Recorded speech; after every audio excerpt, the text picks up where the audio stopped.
بسم اللہ الرحمن الرحیم۔ عزیز طلباء، عزیز طالبات، امید ہے آپ سب خیریت سے ہوں گے۔ آج ہم نظم پیوستہ رہے شجر سے امید بہار رکھ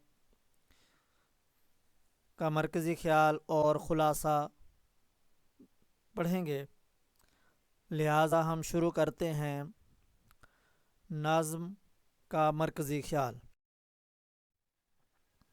سب سے پہلے عزیز طلباء، آپ نے نظم کا عنوان لکھنا ہے، اور نظم کا عنوان آپ نے بالکل صحیح لکھنا ہے، پیوستہ رہے شجر سے امید بہار رکھ۔ شاعر کا نام علامہ محمد اقبال، اور اس کے بعد آپ نے لکھنا ہے مرکزی خیال۔ اب اس کے بعد آپ نے اپنے آسان اور عام فہم الفاظ کے اندر اس کو لکھنا ہے، یا یہی چیزیں آپ یاد کر لیں، انشاءاللہ آپ کو یہ چیزیں بہت کارآمد ثابت ہوں گی۔ حکیم الامت علامہ محمد اقبال رحمۃ اللہ علیہ اس نظم میں امت مسلمہ کے افراد کو درس دیتے ہیں کہ کٹی ہوئی ٹہنی سے سبق حاصل کرو، جو درخت سے الگ ہو جاتی ہے وہ کسی موسم میں سرسبز و شاداب نہیں ہوتی۔ اسی طرح امت مسلمہ کے افراد الگ ہو گئے تو وہ کبھی کامیابی کی راہ پر گامزن نہیں ہو سکتے۔ دیکھیں، یہ اس کا تھا بنیادی نقطہ نظر، بنیادی خیال، جس کو لے کر علامہ اقبال نے ایک پوری نظم ہمارے سامنے پیش کی ہے۔ تو آپ نے اسی طریقے پر پوری نظم کا مرکزی خیال لکھنا ہے۔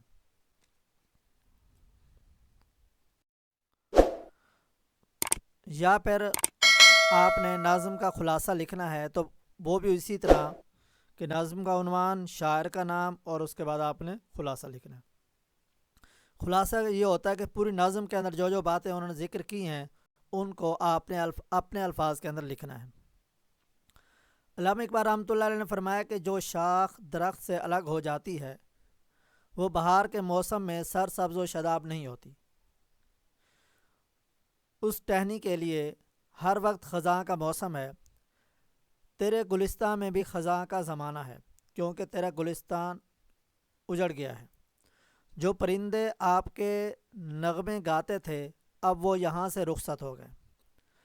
آپ کٹی ہوئی شاخ سے سبق حاصل کرو، اپنی ملت کے ساتھ رابطہ استوار رکھو۔ تو یہ تھا اس نظم کا خلاصہ۔